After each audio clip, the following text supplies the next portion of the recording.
사랑하는 가족들과 함께 하나님께 예배하는 여러분 모두를 주님의 이름으로 환영하고 축복합니다. 국토교통부에 따르면 올해 설 연휴 전국 예상 이동 인원은 2,648만 명에 이를 것으로 추산합니다. 대한민국 인구의 약 절반에 달하는 사람들이 고향을 찾고 부모 형제를 만나러 이동하는 거죠.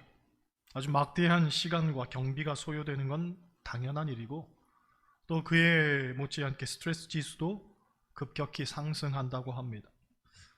어떤 분들은 연휴 나흘의 기간 중 거의 하루의 시간을 고속도로 차 안에서 허비하는 경우도 있다고 하죠.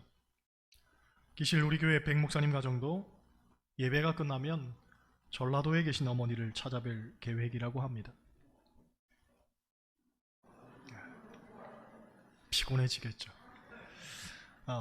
이렇게 고생문이 훤한데도 먼 길을 마다하지 않고 달려가는 이유는 무엇이겠습니까? 그건 간단합니다. 그곳에 고향이 있고 사랑하는 부모님이 계시기 때문입니다.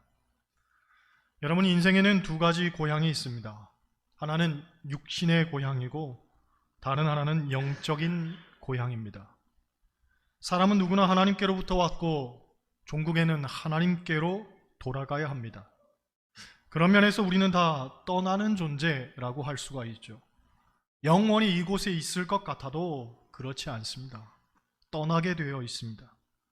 이 세상이 내 집인 것 같아도 사실 알고 보면 잠시 머무르다 가는 것뿐입니다. 때문에 성경은 우리의 인생을 가리켜 나그네 인생이라고 말합니다.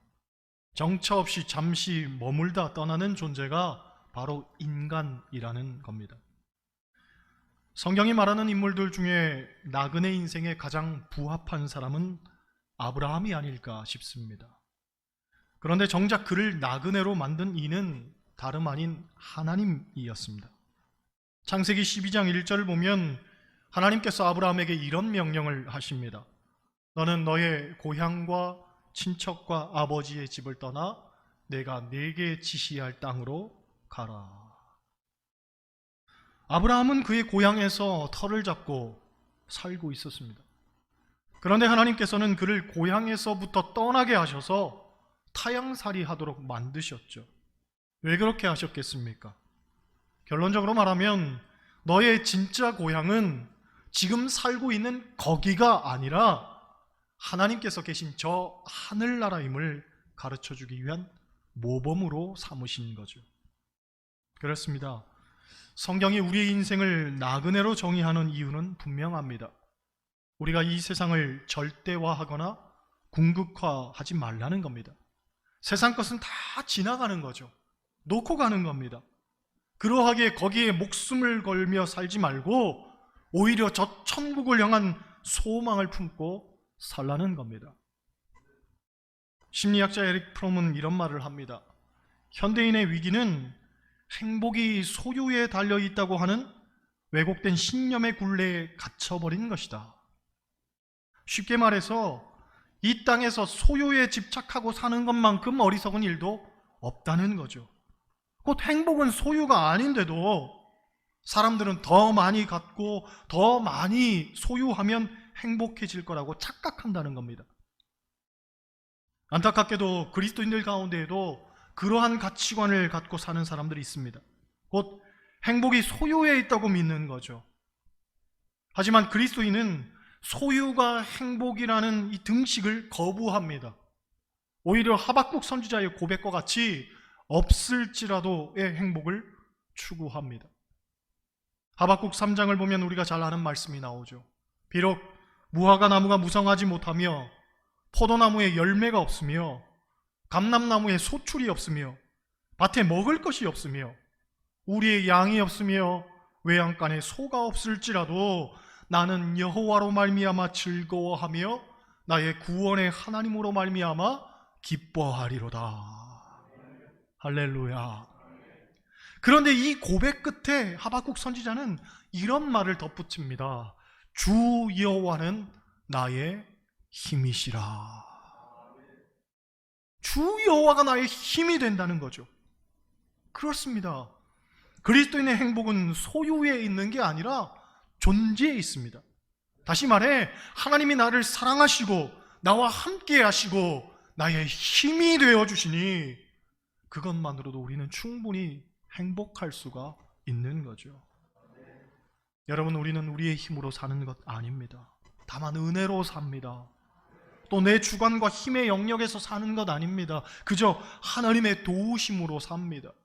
그렇기 때문에 우리의 진정한 행복은 소유에 있지를 않죠. 오직 하나님 안에 있습니다. 우리는 덧없는 세상의 가치에 종속된 삶을 살면 안 됩니다. 오직 하나님만 바라보고 살아야 할 줄 믿습니다. 어떤 책을 보니 이런 얘기가 있습니다. 사람이 태어날 때에는 손을 오므리고 태어난다고 하죠. 이것은 가지고 붙들려는 인간의 욕망을 상징한다고 합니다. 그런데 반면 사람이 죽을 때에는 손을 다 펴고 죽는다고 합니다. 결국 인생은 다 내려놓고 간다는 이야기입니다.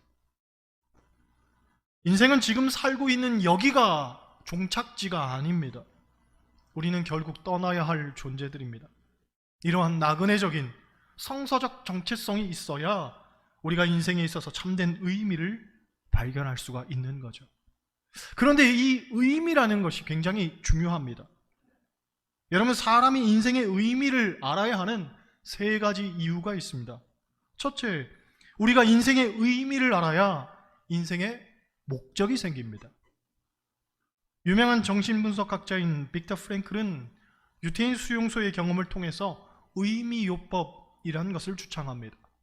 그 삶의 의미를 찾은 사람은 아무리 힘든 고난이 찾아와도 그것을 견뎌낼 수 있지만, 삶의 의미를 찾지 못한 사람은 고난이 찾아오면 금방 포기하고 낙심하고 삶을 놓아버리더라는 거죠. 요컨대 인생의 의미를 알아야 삶의 목적이 생기는 거죠. 그런 면에서 여러분 스스로에게 질문을 한번 던져보시기 바랍니다. 나는 삶의 의미를 알고 있는가? 그래서 나는 삶의 목적을 찾았는가? 여러분, 우리가 그리스도인이라고 하면서도 내 삶의 의미를 발견하지 못하고 삶의 목적을 찾지 못하는 이유는 우리가 진정 하나님을 만났고 하나님의 은혜를 체험하지 못했기 때문에 그렇습니다. 교회만 다닌다고 중요한 게 아니죠. 그 속에서 하나님을 만나고 하나님의 은혜를 경험해야 됩니다. 그래야 내 삶이 유의미해질 수가 있습니다. 요한복음 4장을 보면 예수님께서 사마리아 여인을 만나 대화를 나누는 장면이 나옵니다. 사마리아 수가성에 살던 여인은 남편이 5이나 있었지만 지금 살고 있는 사람도 남편이라고는 볼 수 없는 그런 삶을 살던 여자였습니다. 게다가 그녀가 물 기르러 온 시간은 아무도 물을 기르러 오지 않는 그런 시간이었죠. 즉 그녀의 삶은 모든 것이 엉망진창인 그런 인생이었다는 겁니다. 그런데 그녀가 예수님을 만납니다. 그리고 그녀가 갖고 있던 영적인 목마름이 해갈되죠. 즉 은혜를 받은 겁니다. 그랬더니 요한복음 4장 39절을 보면 그녀가 나가 사람들에게 예수를 증언합니다. 그리고 그녀의 증언을 듣고 그 동네의 많은 사마리아인들이 예수를 믿었다고 합니다. 그렇습니다. 은혜를 받으니 인생의 목적이 생겼고 종국에는 무용한 인생이 유용한 인생으로 탈바꿈하게 되었던 거죠. 마찬가지입니다. 여러분, 은혜를 받아야 합니다. 그리고 인생의 목적을 깨달아야 됩니다. 그리고 그 의미 속에서 정말 하나님과 함께 더불어 동행하는 그런 삶을 살아야 됩니다. 둘째로 우리가 인생의 의미를 알아야 하는 것은 인생의 의미를 알아야 거기에 초점을 맞출 수 있기 때문에 그렇습니다. 어릴 때 돋보기 장난을 다들 해보셨을 겁니다. 돋보기를 통해서 빛을 한 점에 모으면 그 빛으로 종이를 태울 수 있을 만큼의 열이 발생이 됩니다. 그런데 인생도 그렇다고 보는 거죠. 산만한 인생은 우리의 노력과 에너지를 그저 낭비시킬 뿐입니다. 어떤 열매도 맺을 수 없습니다. 그러니 노력이 먼저가 아닙니다. 의미가 먼저입니다. 의미를 알고 노력을 해야 원하는 결과를 얻을 수 있지. 인생의 의미도 모르고 목적도 모른 채 무작정 분주히 뛰어다니기만 해서는 안 되는 거죠. 그건 능사가 아닙니다. 그렇기 때문에 우리는 인생에 가지치기를 해야 됩니다. 나무가 자라는 대로 다 내버려 두면 열매가 실할 수 없습니다. 가지치기를 해야 되는 거죠. 마찬가지로 삶도 잘라낼 건 잘라내야 됩니다. 필요 없는 것은 끊어내야 됩니다. 그 선택과 집중이 필요한 거죠. 여러분, 하나님께서 우리 민족에게 주신 축복 가운데 하나가 새해가 2번인 축복입니다. 양력으로 새해가 있고 음력으로 설날, 새해가 또 있습니다. 예전에 제 아들에게 설날에는 새해 복 많이 받으세요 하고 인사하는 거야 그랬더니 지난번에 했잖아 그러는 거죠. 네, 지난번에 했지만 또 하는 날이 설날입니다. 생각해보면 얼마나 멋진 일입니까? 송구영신 예배 때도 말씀드렸지만 사실 기독교의 시간관은 직선적인 시간관이기 때문에 엄밀한 의미에서 새 것이란 없습니다. 그럼에도 불구하고 새롭다고 하는 것은 다시 시작한다는 결단의 의미를 갖는 거죠. 곧 우리의 마음을 새롭게 할 때 새 것이 되는 겁니다. 그런 면에서 새해도 마찬가지죠. 어제와 똑같은 오늘이지만 어제와 똑같이 살지 않겠다고 결단하기 때문에 새 날이 되는 것이고, 작년과는 똑같은 한 해겠지만 작년과는 똑같이 살지 않겠다고 결심했기 때문에 새해가 의미 있는 거죠. 그런데 2023년 들어 우리가 굳게 다짐했음에도 불구하고 대부분 작심삼일에 그쳤을 겁니다. 새해 우리 교회 모토는 사랑만 하기로 했습니다 였습니다. 새해에는 사랑만 하기로 했지만 솔직히 미움도 있었을 겁니다. 어떤 분은 새해에 술, 담배 끊어야지 하고 결심했겠지만 또 먹고 또 피우고 있는 나를 발견했을 겁니다. 또 어떤 분은 새해에는 살 빼야지 하고 결심했는데 어젯밤에도 치킨 시켜 먹은 분 분명히 있을 겁니다. 물론 족발까지 드셨을지도 모릅니다. 그렇다고 너무 자책하지 마시기 바랍니다. 그런 분들이 한둘이 아니기 때문에 하나님께서는 우리에게 또 새해를 주셨습니다. 작심삼일에 그칠 것을 아셨기 때문에 하나님이 그래서 우리에게 새롭게 결단할 기회를 또 주신 거죠. 또 주신 거예요. 그러니까 자꾸만 흔들리고 넘어질 게 아니라 이제는 정말 버릴 건 버리고 끊어낼 건 끊어내고 쓸데없이 낭비되는 것들은 잘 추슬러서 집중해야 되는 거죠. 할렐루야. 작년 연말에 우리 부목사님, 백목사님하고 저하고 살 빼기에 돌입을 했습니다. 그런데 백목사님을 보면서 제가 충격을 받았습니다. 하루는 국수집에서 장칼국수를 같이 먹었는데 목사님이 면만 건져 먹고 국물을 안 먹는 겁니다. 장칼국수 그 국물에 밥을 말아 먹으면 얼마나 맛있는지 모릅니다. 다이어트 하기 전만 해도 백 목사님이 그 국물에다가 밥 한 공기는 뚝딱 해치웠습니다. 한 공기 더 주세요 하던 양반인데 밥을 안 말겠다는 거예요. 국물도 안 마시겠다는 겁니다. 제가 충격을 받았죠. 저는 일단 먹고 다이어트는 내일부터 해야지 이렇게 생각하는 사람입니다. 여러분, 저 같은 마음으로 신앙생활하면 안 됩니다. 백 목사님 같은 마음으로 신앙생활해야 할 줄 믿습니다. 먹고 싶은 거 다 먹고 하고 싶은 거 다 하면서 살을 뺄 수는 없는 노릇이잖아요. 그렇죠? 마찬가지로 신앙생활도 술에 술 탄 듯 물에 물 탄 듯 하면 안 되는 거죠. 이제는 정말 결심할 건 결심하고 끊어낼 건 끊어내고 다시 새롭게 해야 될 것 아니겠습니까? 우리 옆 사람과 다시 한번 인사하시겠습니다. 새해에 우리는 사랑만 하기로 했습니다.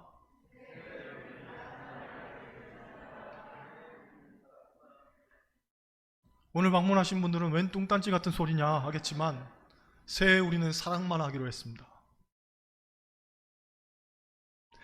그런 면에서 셋째로 여러분, 인생의 의미를 알고 인생의 목적을 깨달아야지만 우리가 더욱 열정적인 삶을 살 수가 있습니다. 뜨거운 삶. 여러분, 하나님의 사랑을 예전에는 love of God이라고 했습니다. 하나님 사랑. 그런데 love란 말로는 하나님의 사랑을 다 담아낼 수가 없어서 언제부턴가 passion이란 말을 썼습니다. passion of God.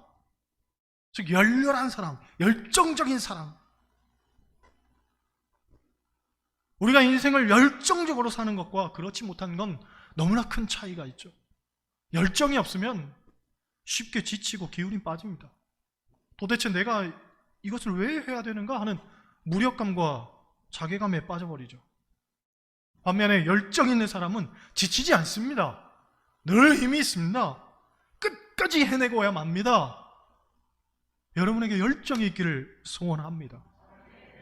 제가 근자의 성도들 몇몇 분들에게 들은 말 가운데 하나가 젊어졌다는 겁니다. 물론 젊어졌다는 말 자체로는 굉장히 좋은 말 같지만 언제보다 젊어졌냐면 이 교회 처음 왔을 때보다 젊어졌다는 거예요. 제가 이 교회 온 지 20년이 다 돼갑니다. 그런데 그때보다 젊어졌다는 거죠. 재미있는 건 그 말을 하는 교인들의 표정에 진심이 담겨져 있었습니다. 그저 농으로 던진 말이 아니에요. 그러니 20년 전에 제 상태가 어땠는지는 여러분 상상만 하시기 바랍니다. 네. 제가 젊어진 비결은 세 가지입니다. 첫째, 물론 아내 덕이겠죠. 장가를 잘 갔습니다. 제가 프로포즈를 못했는데 오늘 때우는 겁니다. 둘째는 일찍 걸망하게 만들어주신 부모님 덕이겠죠. 근데 셋째는 열정입니다. 열정. 저는 사천제일교회가 너무 좋고 사천제일교회 식구들이 너무 좋아요. 여기서 목회한다는 게 너무 좋고 저는 설교하는 게 너무 좋습니다. 열정이 있는 거죠. 여러분에게도 열정이 있기를 소원합니다. 이 그리스도인의 열정을 가장 잘 표현하는 성경 구절을 꼽으라면 저는 개인적으로 오늘 본문 로마서 14장 8절 말씀, 이 말씀을 함께 나누고 싶습니다. 우리 같이 한번 다시 읽겠습니다. 우리가 살아도 주를 위하여 살고 죽어도 주를 위하여 죽나니 그러므로 사나 죽으나 우리가 주의 것이로라. 아멘. 이 고백을 했던 사도 바울이 얼마나 많은 핍박과 고난을 당했는지 우리는 너무나 잘 알고 있습니다. 그러나 그 모든 시련들을 당하면서도 사도 바울은 오직 주님만을 위해서 살려고 주님만을 위해서 죽었던 것을 우리는 잘 알고 있죠. 정말 열정적인 삶이라면 이 정도는 돼야 하지 않을까 싶습니다. 그렇죠? 살아도 주를 위해서 살고 죽어도 주를 위해서 죽고 어쩌면 시댁 가는데 죽을 기분으로 가는 분들도 있을지도 모르겠습니다. 하지만 죽어도 주를 위해서 죽고 살아도 주를 위해서 살고 뭐가 그렇게 어려워요? 시댁이 시월드가 그렇죠? 어렵지 않습니다. 인생은 주를 위해서 살고 주를 위해서 죽는 것이고요. 삶도 신앙생활도 그리고 명절에 시댁 가는 것도 마찬가지죠. 모든 관계에 있어서 마찬가지라고 봅니다. 살아도 주를 위해서 살고 죽어도 주를 위해서 죽고 그 마음만 있다면 명절 스트레스가 어디 있어요? 명절 증후군이 어디 있어요? 시월드가 어디 있어요? 어떤 꼬인 관계가 어디 있어요? 모든 관계들 속에서도 우리 함께 잘 아우르고 그리스도인의 성품을 드러내고 사랑으로 모든 것들을 또 감싸 안을 수 있을 줄로 믿습니다. 이 정도는 돼야 그리스도인 아니겠습니까? 이 정도는 돼야 우리 사천제일교회 교인이라고 할 수 있지 않겠습니까? 그렇죠? 바라기는 2023년 여러분의 신앙생활이 주님이 주시는 열정으로 충만하게 부어지기를 소원합니다. 그래서 하나님께서 우리에게 주신 분명한 사명을 발견하고 그 사명을 위해서 우리의 삶을 온전히 불태울 수 있기를 주님의 이름으로 간절히 축원합니다.